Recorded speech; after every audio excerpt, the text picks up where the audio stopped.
Rikşemizin devamı hürmetlik vatandaş, tünüge silahı sözüldük. Birleşken Devletler Teşkilatı'nın 2. gün, 3. gündük yığınıda bugün sizler sözleydiğimiz Amerika Qo'shma Shtatlar Davlat ishlar kotibi Antony Blinken Birleşken Devletler Teşkilatı'da xalqaro tartibni qo'llaymiz degan temada nutq so'zladi ve Vladimir Putinning qonunning sirtida jazolanmay, qonunning sirtida qilishga yo'l qo'ymaymiz dedi. Muşu mavzu sizlikçe sözleyimiz vatandaşım. Bugün çislak 2022 yıl 9. ayının 23. günü. Mavzumunda Devlet İşler Katibi Antony Blinken xalqaro tartibni qo'llaymiz. Vladimir Putinning qonunning sirtida ixtiyoriy ish qilishiga yo'l qo'ymaymiz deb ko'rsatdi. Mavzuli xabar 9. ayının 23. günü Cumhuriyet Nazar tor betida e'lon qilindi.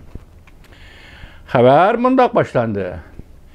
Birleşken Devletler Teşkilatı'nın 9. ayının 22. gün açılgan bir yığınida Amerika Qo'shma Shtatlar Davlat ishlar kotibi Antony Blinken ve başka dost devlet diplomatları bilen birlikte Rusya Federasyası'nın Tashqi ishlar ministri Sergey Lavrov bilen tirkashdi. Rusya'nın Ukrayna'ga tecavüz kılıp kirish uruşida mas'ul bo'lgan kishilarni sotqa berishga yoki ayblashga va'da berdi. Arz qilishga va'da berdi. Devlet ishlar kotibi Antony Blinken mundaq ko'rsatdi. Birleşken Devletler Teşkilatı qo'llayotgan xalqaro tartib Rusya tarafidan buzib etildi. Rusya'nın prezidenti Vladimir Putin jazolanmay, qonunning sirtida qolsa bo'lmaydi.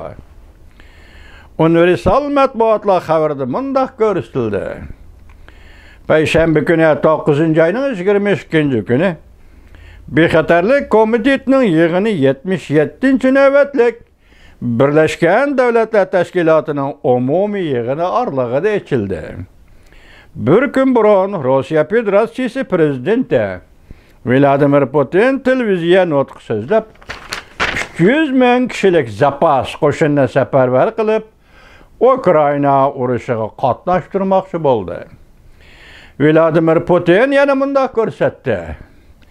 Agar Rossiyaning territoriyasini tahdidga uchraydi ekan, Rossiya yadro qurollari davlati bo'lish sifatida biz o'zimizni qo'g'dash uchun har qanday vositani ishga solamiz.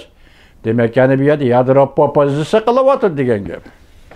Amerika Qo'shma Shtatlar Davlat ishlar kotibi Antony Blinken Bexatarlik komitetining yig'inida mundaq ko'rsatdi. Prezident Vladimir Putin mushu hafta dunyoda ko'pchilik davlat rahbarlari Birleşken Devletler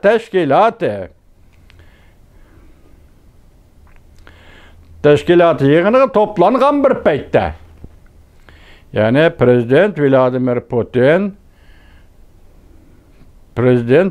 Putin mushu hafta dünyada ko'pchilik davlat rahbarlari Birleşken Devletler Teşkilatı yig'iniga to'plangan bir paytda, to'g'ri ekan, o'zi yoqqan urush o'tining ustiga yana yog' chashdi. Uning bunday qilishi Birleşken Devletler Teşkilatı ve Bexatarlik komitetining nizomnomalariga sal qaraganligini ko'rsatib berdi. Biz bu yerga jam bo'lib qo'g'damoqchi bo'lgan xalqaro tartib dal hozir bizdan ko'z oldimizda buzg'unchilikqa uchrayotdi. Biz buning yo'l qo'ymaymiz. Hem Prezident Vladimir Putinning jazoga uchramay, qonunning sirtida qilishiga yo'l qo'ymaymiz. Amerika Qo'shma Shtatlar Davlat ishlar kotibi Antony Blinken mundaq ko'rsatdi. Bexatarlik komitetiga a'zo barliq davlatlar nihoyat ochiq signal berishi kerakki, lukchaklarcha yetib kelgan yadro qurollari tahdidi darhol to'xtatilishi kerak.